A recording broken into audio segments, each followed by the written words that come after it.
Mr. DeBar, so we're hearing the protesters are continuing their action. We've heard that just not just in New York, but in other states as well. Does this have a chance of growing into a nationwide movement? Already doing that. If you go to occupytogether.org, the website that lists the actions around the country, you'll see that in Boston, San Francisco, Los Angeles, other places, they've already had hundreds or thousands or even tens of thousands of people out in the streets this past weekend, aside from what happened in New York. And the most interesting part of it is that they're not just marching, they're holding people's congresses, or what they're calling general assemblies, where they are sitting down and allowing everyone involved to help them assemble a list of demands which they then intend to make.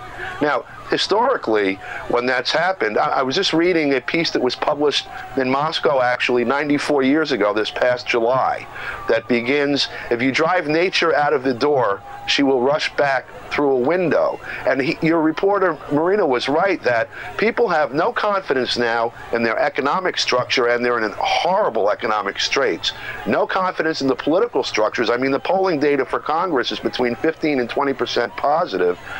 The condition is such that 65% were polled as saying that they have less than $1,000 in case of an emergency in terms of net worth, and they have no health care. This movement is being joined by unions this past weekend in New York City, and coming up, even the Working Families Party in New York is planning this Wednesday to join with the protesters, and also student organizations around the country are starting to organize both with the protesters in their city downtowns and also on campuses. This has the potential in the environment of where people are frightened and have no confidence in their structures of becoming explosive. Okay, well, as this continues to grow, as what you're saying, you will also be seeing a lot more police on the ground. And the internet, for example, is abuzz with videos of what were violent scenes on Wall Street and the Brooklyn Bridge. What do you make of the police response?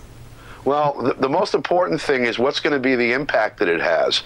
And see, before, many of these people who are now hurting, that were formerly middle class or believed they were middle class while they were spending borrowed money, are starting to feel the wrong end of a billy club. We're seeing their kids feel the wrong end of a billy club.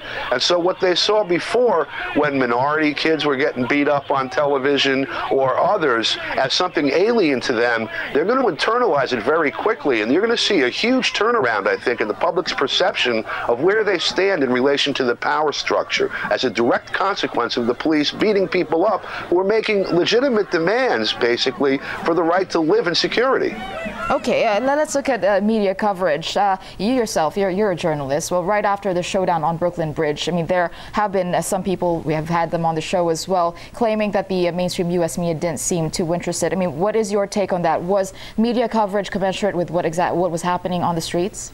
I'll say, first of all, thank God for RT.com, and because the coverage here has been horrible to the extent that it's been covered at all. It's been covered either as like a football game contest or as, you know, there's violence there and it's imputed to the protesters. The part that's useful to keep in mind, however, is that the media here have already spent their capital in terms of people believing what they have to say. Over the last 10 years politically, dealing with Iraq and Afghanistan and all of that, and particularly since the economic collapse in 2007, 2008, what comes out of the box does not correspond to people's realities. And so they've been looking at alternative media, and they have a direct feed. Right now there's 6,000, 6,500 people around the world watching directly from the cameras in New York City what's going on there, and the other places are doing the same thing. So the media doesn't really matter as much as it did. And finally, I'd like to say they had media in Egypt too, Western media included, that used the same techniques, and it didn't stop the people's revolution at all. Okay, let's talk about Wall Street being the main target of the protests. I mean, could Washington become the target? I mean, if we're talking about the financial crisis, it was the government who did give a lifeline to these bailouts to these banks and bankers.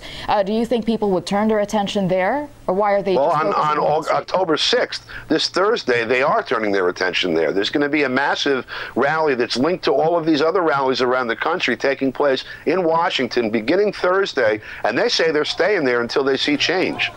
Okay, well, thanks very much for your insight there. Don DeBar, activist and journalist, talking to us live from New York City. Thank you. Thank you very much.